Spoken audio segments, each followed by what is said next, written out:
Right. Keep turning myself on and off here. Not too unimaginable for me. We have been studying the parables of Christ, and so hopefully you have been enjoying this study. We have been looking at them individually, and we've also done a few overviews of the chronology of the parables to kind of see them where they fit in the overall timeline of Jesus' teachings. And so hopefully that hasn't been too confusing. But regardless, I think that we've at least all heard the parable of the sower. We'll look at that one and a couple of others today. Hopefully, we'll see. But we said the purpose of parables was to convey a message, a lesson that was of a higher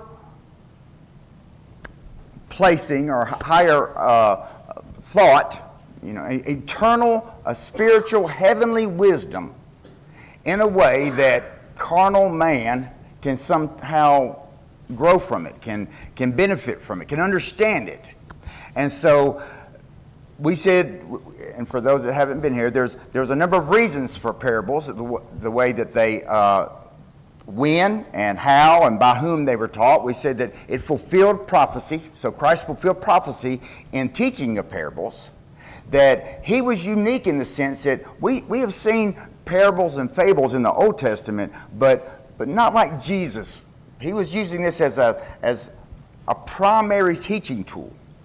And we said that it would help differentiate between those who really wanted to know the Word and those who didn't. And I think that the parable we look at today, the parable of the sower or the parable of the soils, will bear that out to a huge degree. It's going to differentiate even more so, kind of who can hear and who doesn't, and maybe even a little bit why. But this was, and it actually fulfilled prophecy in that it was a dividing tool. The ones that had open hearts, that wanted to know what God had in store for them, they were going to hear. Their ears were going to be open, their eyes were going to be open, and their heart was going to be such that they would receive that truth. Those that really weren't wanting to receive it, or had allowed something else to interfere with their reception and the growth of the truth, the assimilation of the truth into their life would be borne out by how they reacted or received the seed.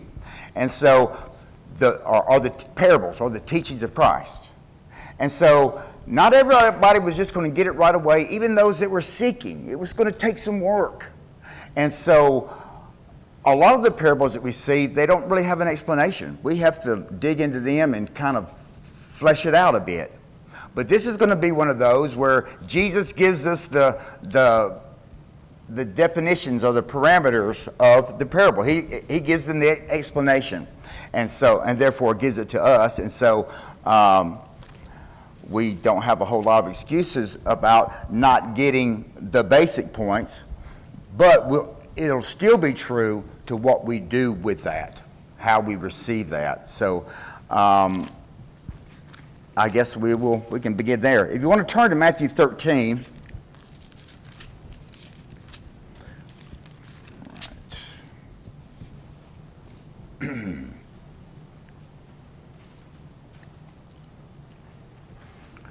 Now keep in mind, we said that Jesus has gone around. He finally made himself known to the people of that he was the Messiah. And he told them that he was fulfilling Scripture. He was gathering some close disciples. They brought some others to him. He chose the 12 apostles, and he begins to go around and sending them out in front of him. And they're getting the towns and the places ready for him. And so as he's digging into his ministry, and this is he's getting into it here. This is one of his early parables. Some say it was really kind of one of his first. But at this time, he's starting to really develop his ministry, you might say. So he's showing them he's the Messiah, but he's spreading the message out. So it's early in his teaching ministry. And so you see that in verse 1 and 2. So he's going out and the people are gathering to him, and there's great multitudes. So much so that he can't even, he needs something to set him apart. Evidently he didn't have a podium or some stage built. He goes out into the ship, pulls away from the shore a little bit so that they can get eye shot of him, and also, of course, probably to carry his voice. And so he speaks this parable to them. And everything that I've kind of been throwing out here, if you'll look even later in the chapter, let's go ahead and look in verse 34. And if you just glance down, I don't know if yours are in black, and if you have a red letter edition, but if you have a red letter edition, all you have to do is kind of scan through, and at like verse 3 and verse 10 and verse 24, it says, why are you talking in parables? He's speaking a parable to them. He speaks another parable to them. Verse 31, another parable. Verse 33, another parable. All these things spake Jesus unto the multitude in parables, and without a parable spake he not unto them. So that was just the way he was teaching, that it might be fulfilled. So he's fulfilling Scripture in that, which was spoken by the prophet, saying, I will open my mouth in parables. So open whose mouth? God is opening his mouth in parables. I will utter things which have been kept secret from the foundations of the world. We get to have, everybody wants a secret. Everybody wants to hear a secret, salacious gossip, or some truth. They say, well, these people and these special groups, they have these secrets. What are their secrets? Well, I've got some secrets. If I told you, then you could be rich like me, or you could be famous like me, or you could have this charisma like me. We all want some kind of secret. We have given to us secrets that have been held since the foundations of the earth. And in some ways, even the angels were looking into these things, curious about how God was going to manifest these things in us. And so, and I believe he's still bearing that out through the fruit of our lives, and we'll see that here in just a little bit. So just notice that this everything I kind of set up in my introduction is right here in this one chapter. In an overview, you might say. So he's on the ship. He casts off from the shore. This whole multitude's there with him in verse 2. He speaks his parable unto them. Behold, a sower went forth to sow seed. And when he sowed, some fell by the wayside, and the fowl came and devoured them up. Some fell upon stony places, where they had not much earth. And forthwith they sprung up, because they had no deepness of earth. And when the sun was up, they were scorched, and because they had no root, they withered away. And some fell among thorns, and the thorns sprung up and choked them. But other fell into good ground, and brought forth fruit, some 100, some 60-fold, and some 30-fold. Who hath ears to hear, let him hear.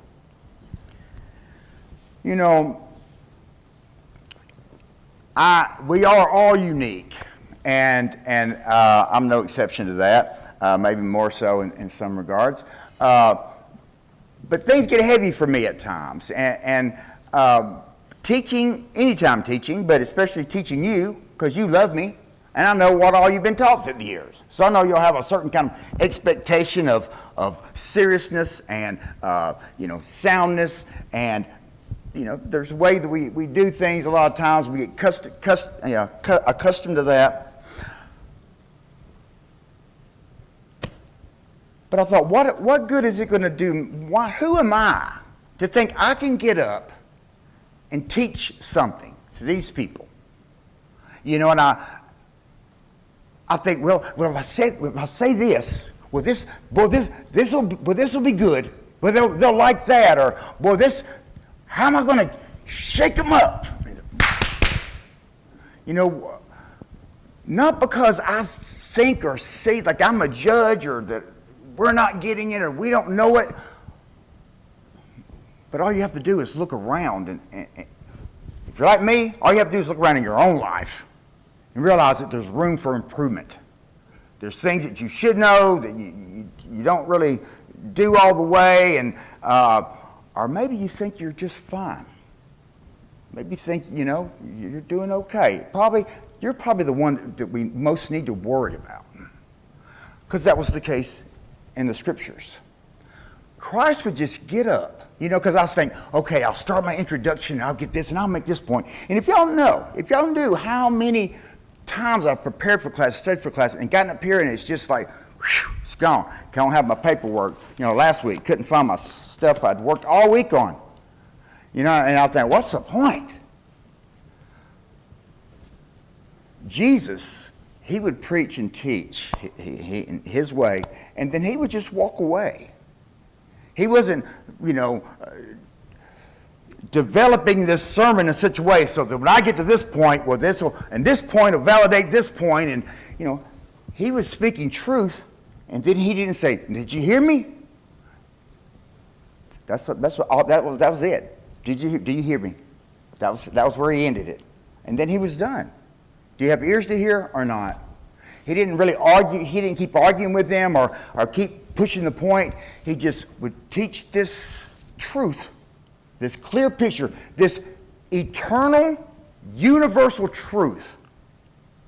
We're 2,000 years removed from these teachings, but we can still get the simplicity of it. On the surface, it's just like, yeah, duh. How many times do we do that? Well, I could have preached that sermon. I could have taught that class. Well, he didn't make this point. He didn't really teach that. Well, did you? We look at so many other things rather than just really getting the truth of the message. And I think that we have the same thing here with these people. But Christ is going to teach some ideas in the parable of the sower. I think sometimes that we don't emphasize enough. And his disciples didn't get it right away. We see that happens in verse 10. They say they go to him and they say, "Christ, what are you talking about? What are you talking about?" So it's interesting that Christ wasn't trying to make sure that they got the point right away.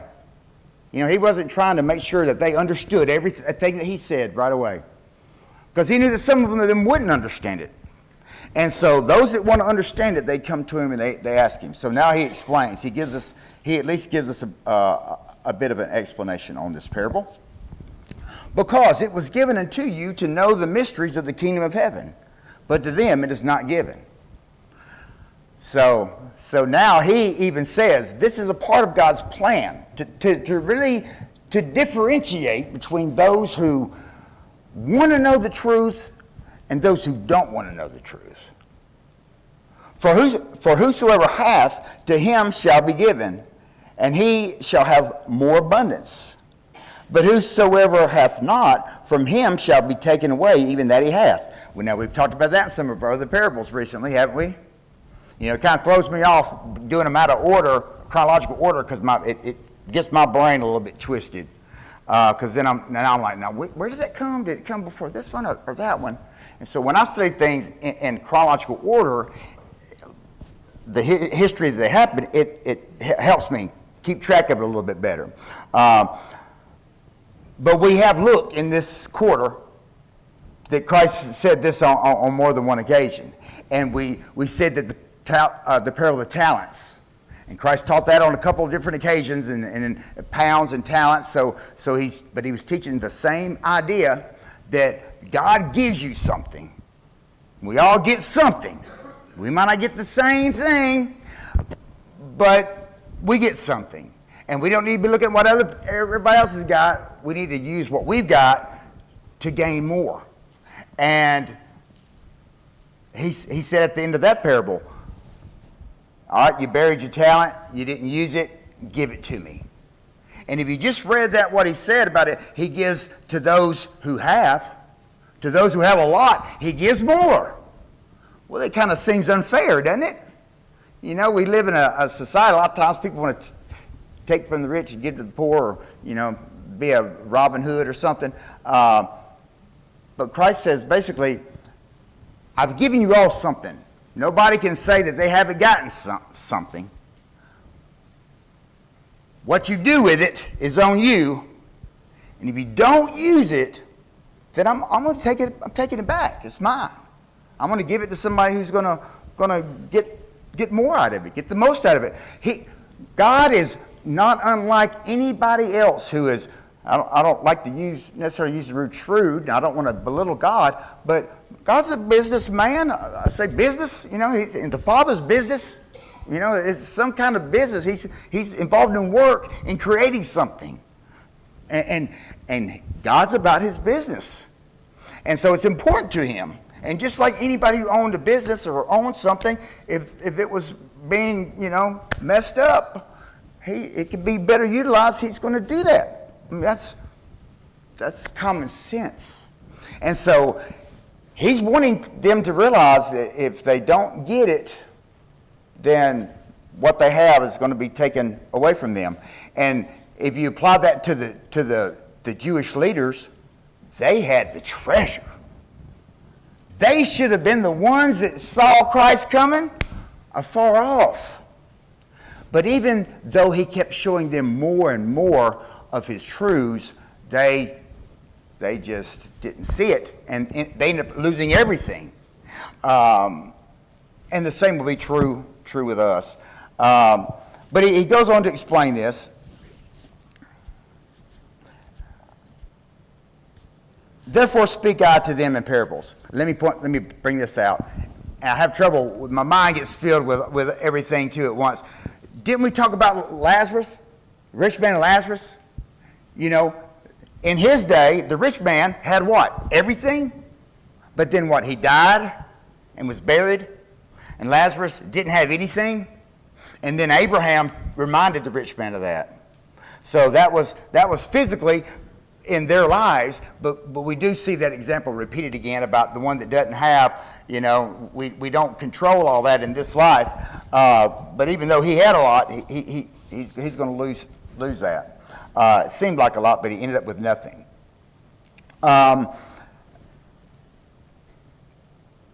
Whosoever hath, verse 13, therefore speak I to them in parables, because they seeing see not, and hearing they hear not, neither do they understand.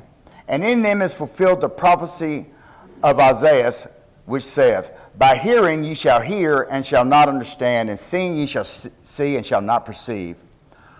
For this people's heart is waxed gross, and their ears are dull of hearing, and their eyes they have closed, lest at any time they should see with their eyes, and hear with their ears, and should understand with their heart, and should be converted, and I should heal them.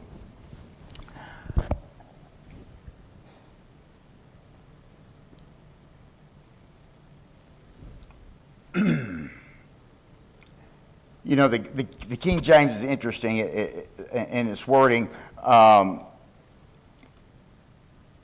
remember even from the time I was a child, when I would see, when I would hear this verse read or read it myself, I would see a heart, and it had wax.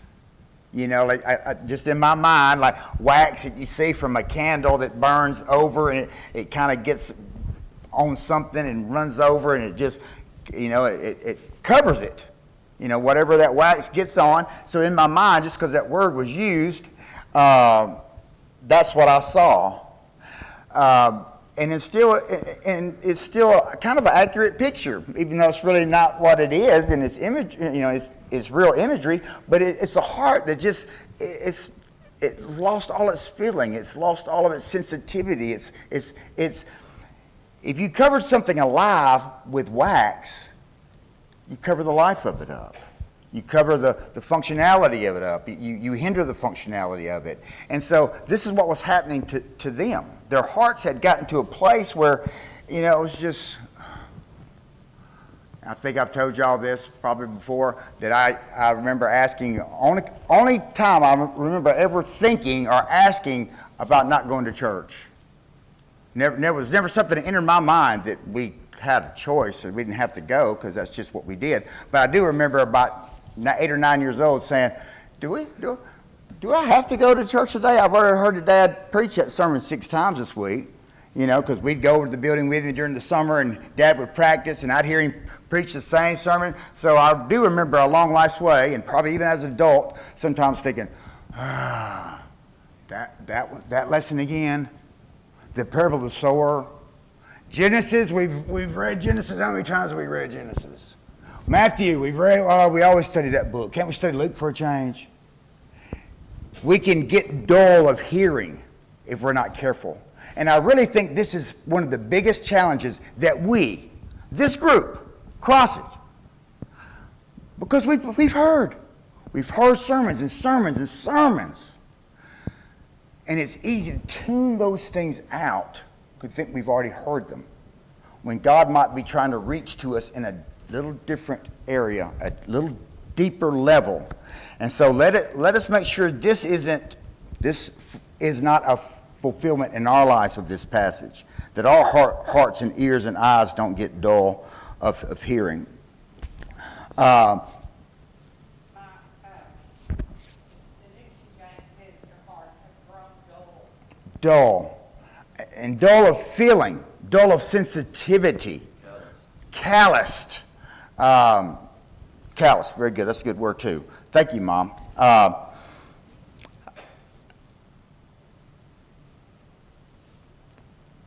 Because God wants us to see with our eyes and hear with our ears and our hearts. What's He trying to do? And understand with our hearts so that we can be converted and He can heal us. What do we say the other reason of a parable was for? God is, and actually it's the only reason this parable for, but we said that, He's trying to teach an earthly, heavenly story with earthly meaning. For what reason? To convert us. The whole purpose of this teaching is to bring us closer to God, and He's doing it through parables. So if our heart is attuned and our eyes and ears are open to receive it, and then He can get that teaching, that heavenly teaching, through earthly illustrations that our little feeble mind in a lifetime can comprehend, so that He can change who we are. He wants to change us through these parables. And so he's blessing them. And again, I'm going to miss some of my other teaching, so I don't want to get too bogged down into this. But this is kind of a repeat of some things that we looked at when we started the class. And they had a blessed occasion to hear these and this explanation, and thankfully we do too today. I'm going to skip down to, let's see, verse 19. Hear therefore the parable of the sower. When anyone heareth the word of the kingdom, heareth the word of the kingdom, and understandeth it not, then cometh the wicked one, and catcheth away that which was sown in his heart. This is he which receiveth seed by the wayside. So the wayside is this path in between the fields. Most of our property lines have fences on them nowadays. They didn't have fences like we do. There was fences, but typically people did not have fences like we do because they weren't as easy to erect. They had property lines, boundary lines, landmarks. And they weren't supposed to move those landmarks, but they didn't have fields separated by fences, border lines like we do. But there were paths. They would walk the border of their land, and those became paths that the sower would follow, the landowner, but also that anybody would kind of use those little walking paths sometimes, a shortcut, you might say. And so with these paths really walked upon, then the ground was hard. So it's very understandable for us to see that somebody that, or this wayside soil was going to be hard.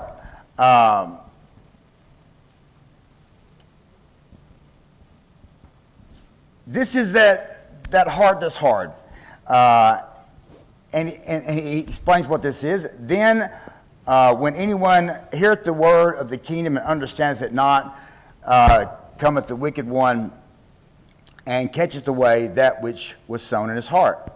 And so that's the person that has this wayward soil. So it's a heart that's become traveled upon, trampled upon, walked upon, such that no seed's going to get in there.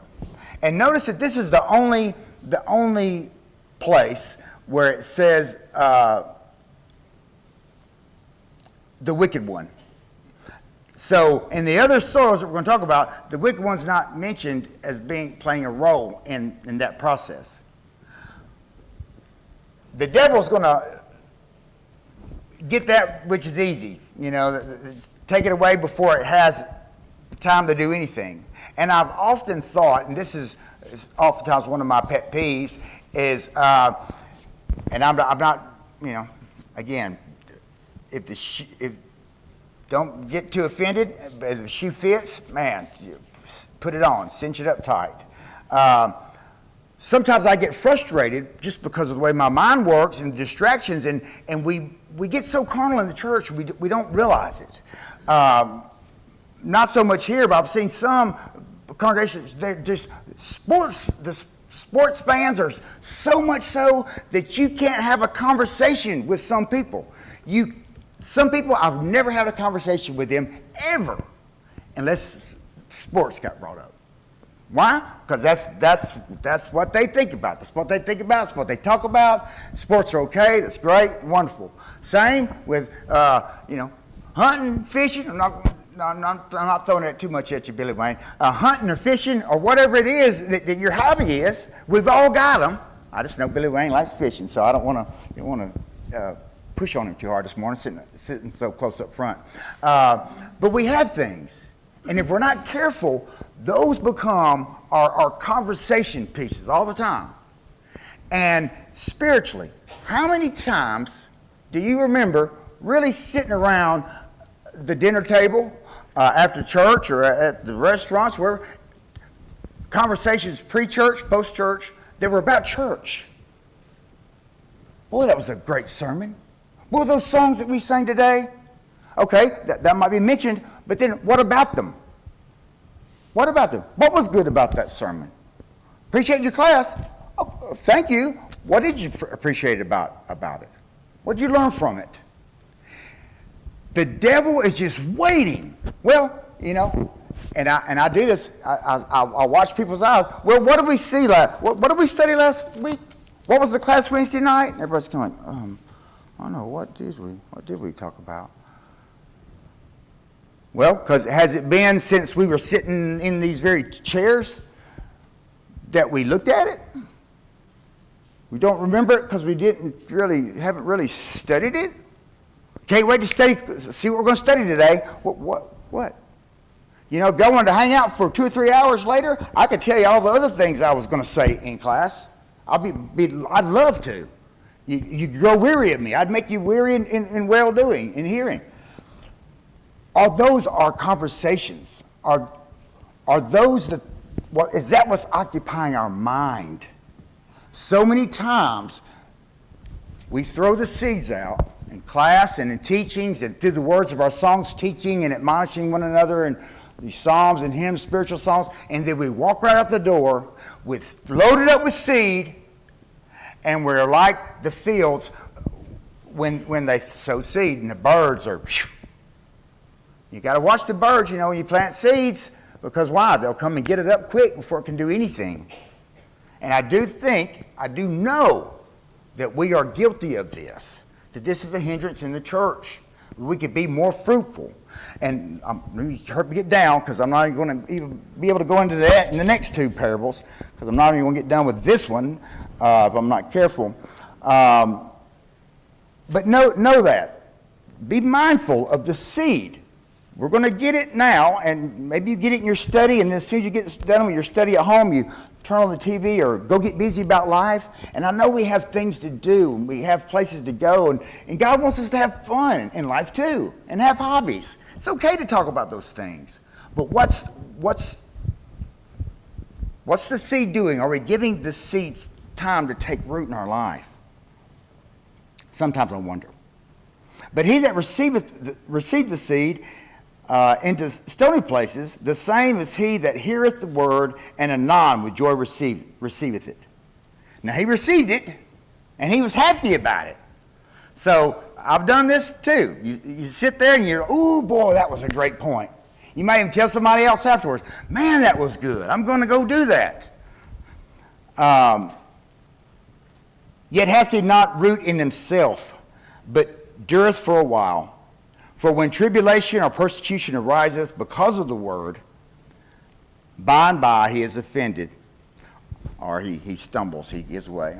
So here you have the seed taking root. So notice this, out of the 4 seeds, the 4 soils, one doesn't have any effect. The other 3 do. So they heard, they believed, they received it, and they were happy about it. But,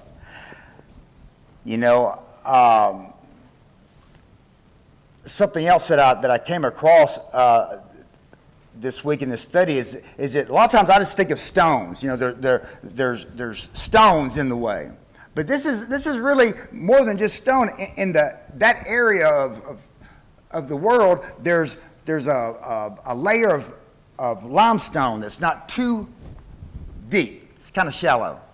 And so it can be this whole little atmosphere that really is not allowing the roots to dig down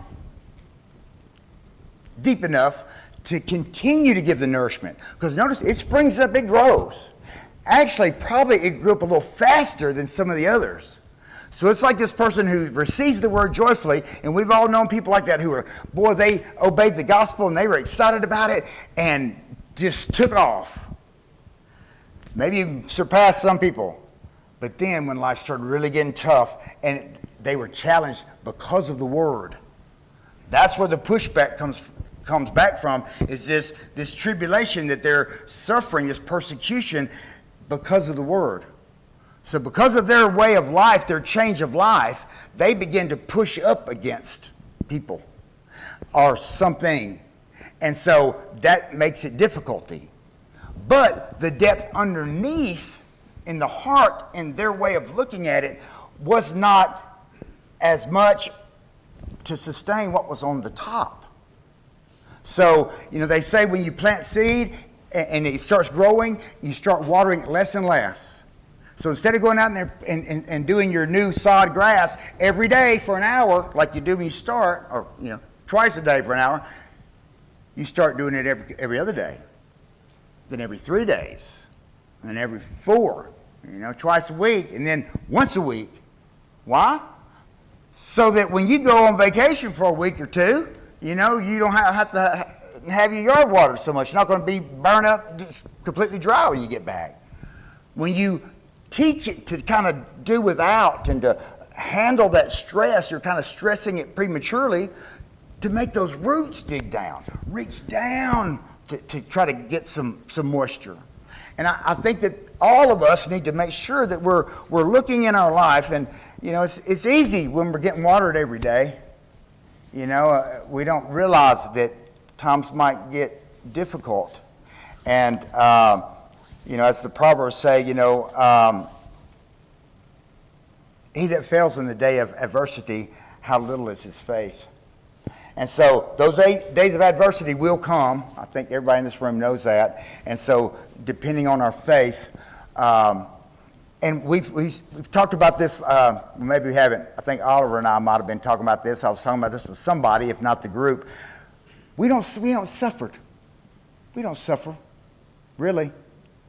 And sometimes I wonder, if we're not suffering some persecutions in our life, if we're not rubbing up against somebody in some way, whether it's our family, and I'm not trying to cause too much contention here, but Christ did say it should cause us some contention.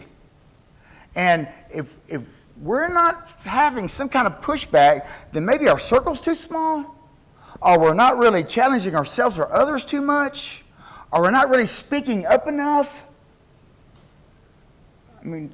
I just think that's just the truth. And so,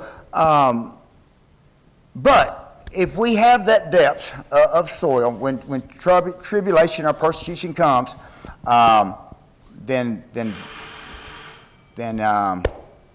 hopefully we'll be able to make it through. He also that receiveth seed among the thorns is he that heareth the word, and the cares of this world and the deceitfulness of riches choke the word, and he becometh unfruitful. So here he is. This seed receives the word. So it's growing. But weeds and thorns, they grow faster than the good stuff. We all know that. Anybody who's planted grass or had a garden knows that. It's the cares of the world. The deceitfulness of riches. Again, I don't want to get off too far off a track, but riches, they're deceitful and they can protect us. They cushion us. We're so spoiled in America. We're so rich. We have it so easy. We don't even know how easy we got it. We don't even know how soft we are. And sometimes riches, monetary gain, it insulates you. Sitting in this air-conditioned building, let that air go out. Turn that air off today and sit through the next hour and see where your mind goes. See if it helps you pay attention to the sermon better, or if you're not just going like, whew, boy, it sure was hot. What were your conversations at lunch? Boy, it sure was hot today, wasn't it? I can't believe that air went out. We're so insulated in the richness of who we are that we miss sometimes. And as a result, we can become unfruitful. Worried about the wrong thing. The love of money, the deceitfulness of riches, cares of this world. But the one who receives the word, the good ground is his heart. He hears the word, he understands it, and also bears forth fruit, some 100, some 60, some 30-fold. Unheard of returns here are happening. God gives the increase, and we don't, it doesn't go in, he doesn't explain that. He doesn't explain that part of it, why some got to be 30-fold and some 60 and some 100, but those would have been unheard of returns. Just one return, just one seed can turn into 100 plants, or even just one plant with more seeds on it, then it multiplies quickly. And go back to Matthew 7, the Sermon on the Mount. He said, by their fruits you shall know them. He told us not to judge.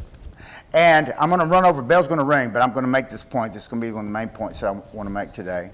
It'll bring us back around to where I started. By their fruits you shall know them. And judge that you be not judged, but by their fruits you'll know them. I'm God. I'll judge them ultimately, but you judge yourself, and you judge them. You'll be judged how you're going to be. You'll be judged how you judge. Publican and the sinner. Kevin will talk about that Wednesday night.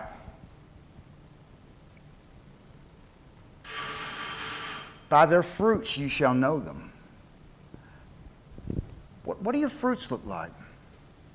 When you measure yourself, and probably before the Lord's Supper, somebody will get to make reference to 1 Corinthians 11, and we'll talk about the Lord's Supper, and we don't usually read the end of that, but Paul will say, the whole reason, the only reason, the real reason that you're even gathering, you're supposed to gather, is what?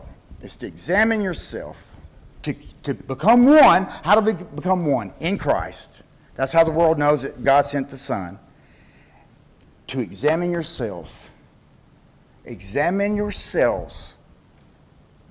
And we become more like the Pharisee many times than we do the publican.